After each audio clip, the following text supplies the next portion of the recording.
Today, the entire mountain range is 250 square miles of federal wilderness. And now a little bit about these big tall cactus that you see all around the town. The ones with all the arms on them. There's a few of them coming up on the right there. Those are giant saguaro, and they live.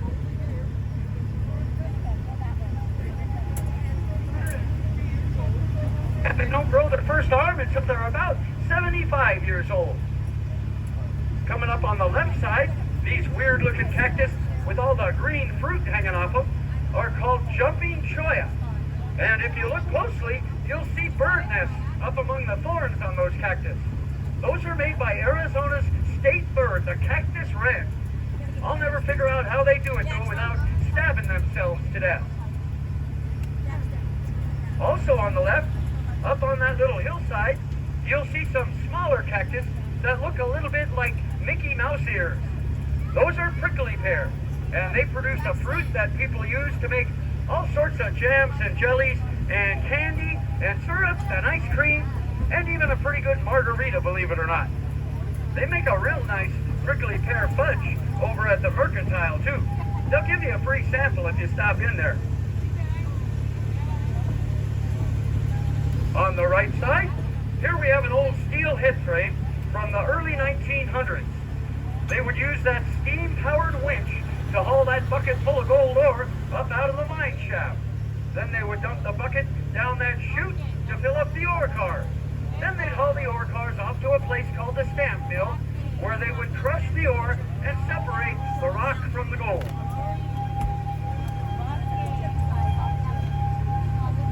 Now, right after we pass this telephone pole on the right side, if you look out that way, you're going to see a great big hole in the ground. That is the Wasp Mine. Now, today it's an open pit mine or strip mine, but it started out as one of the 4 large underground mines that were out here. What happened was a family bought that claim in 1983. They opened it back up and began strip mining down there, and by 1985, they had pulled about 1,500 ounces of gold from that hole in the ground. Also off to the right, out by that old blue dump truck, you'll notice a couple of smokestacks sticking up between those concrete walls. Those are coal-fired steam boilers, and they're out there because back in the old days, all of the mining equipment at all the different mines out here, it all ran on steam. There were boilers just like those two, scattered all around the whole mining district. Those 2 boilers powered the main shaft and the head frame of the Mammoth Mine, which is the second of those 4 large underground mines that I'll talk about. The Mammoth was by far the largest and the most productive of all the mines, and it was also the deepest. The main shaft went straight down 1,058 feet. As we come out from under the trestle, the Mammoth was located off to the right, behind that pile of dirt with that little ore car in front of it. The third of those 4 big underground mines is also out there to the right. Out behind that gray metal building is the Black Queen Mine. Now, back in the early days, there were more than 100 separate mining claims out here, but they were all what's called surface mines or placer mines. And what that meant for the miners was they would locate a claim, and then they'd come out here with a pick and a shovel, and they would scrape and scratch at the surface, never deeper than 10 feet down. They would gather what ore they could, and then they'd have to move on and try to find another claim. Well, that all changed one day when a fellow from Colorado showed up out here. He was a mining engineer and an investor, and he had learned all about underground mining from his Colorado experience.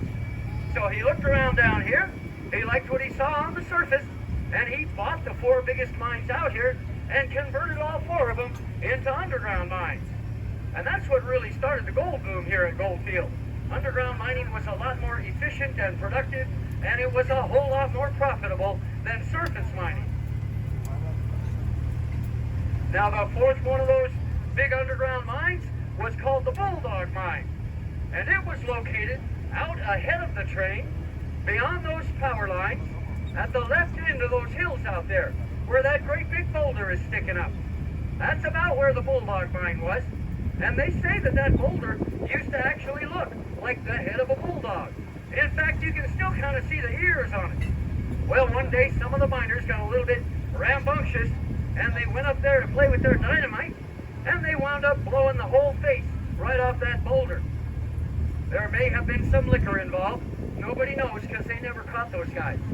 Now, if you look over to the left, you'll get a lovely view of the town with the mountain behind it.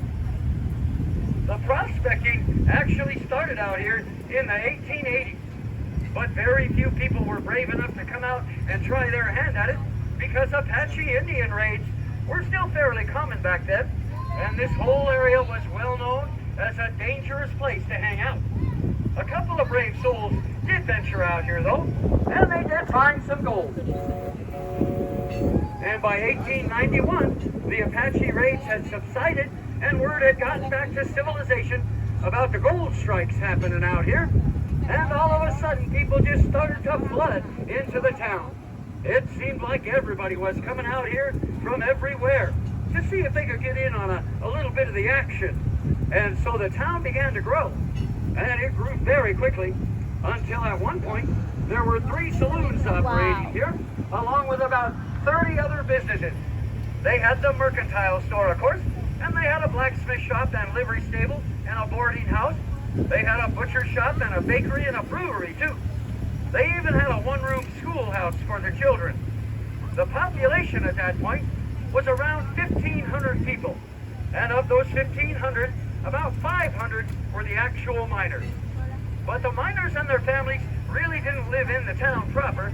They lived all around the town, out here in the surrounding desert in canvas tents. It was a tough way to make a living, but they were some really tough people. So they all stuck to it, and more of them kept showing up out here almost every day. And then in 1893, the postmaster at Mesa City, which was the closest town back then, they realized they'd been sending a whole lot of mail out here on the stagecoach. So they sent someone out to investigate. And that person came back and reported that there were now more than enough people out here for Goldfield to be able to support its own post office. So in 1893, a U.S. post office opened up here. And only a month or two after that, still 1893, the town was granted the charter that it had applied for. And that charter meant that we were now officially recognized as an incorporated city out here in the old Arizona Territory. Keep in mind that this is almost 20 years before Arizona became a state in 1912. Well, things went along really great for a few years. It seemed like everybody out here was making a ton of money. Not only the miners, but also the business people in the town. But then something happened up at that old mammoth mine that changed the course of the town's future. The miners, being miners, well, they were drilling and blasting some more. They were trying to extend their tunnel a little farther out along the ore body and make the main shaft of the mine a little bit deeper, when one day they inadvertently drilled and blasted their way straight into the side of a huge subterranean aquifer, an underground lake, if you will. Well, that water poured into the mine like a mighty river, and it filled the mine almost up to the surface. Miraculously, nobody drowned that day. I suspect that nobody was working down on the 1,000-foot level when this occurred, because all the miners were able to scramble up to the surface and escape.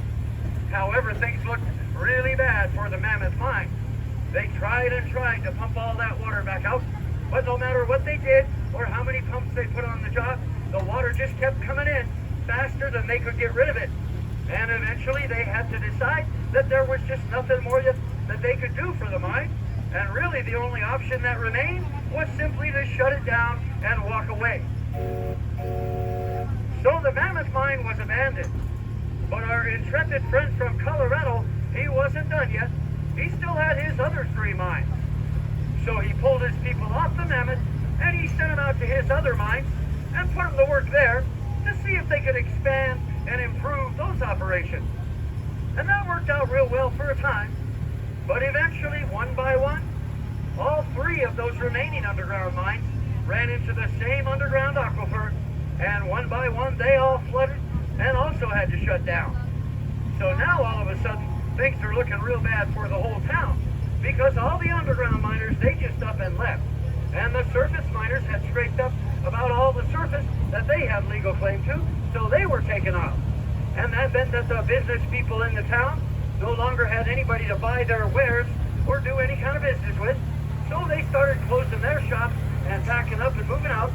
And before you know it, there was almost nobody left out here. And one day the folks at the post office, they must have looked out the front door and said, hey, there's nobody left out here. There's maybe a dozen people in the town. There's hardly any mail going in or out anymore. We really can't afford to be running a post office like this. We're going to have to close.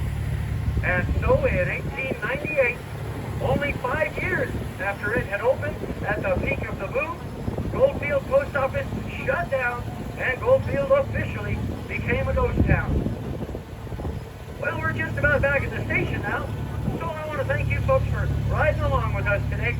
We appreciate you taking some of your time and spending it out here with us, learning a little bit about our history and helping us to keep our town alive. By the way, it looks like there's no line at the zip line if anybody's looking for a ride that goes a little bit faster. Anyway, once again, folks, thank you very much and have a wonderful rest of your day here in Goldfield.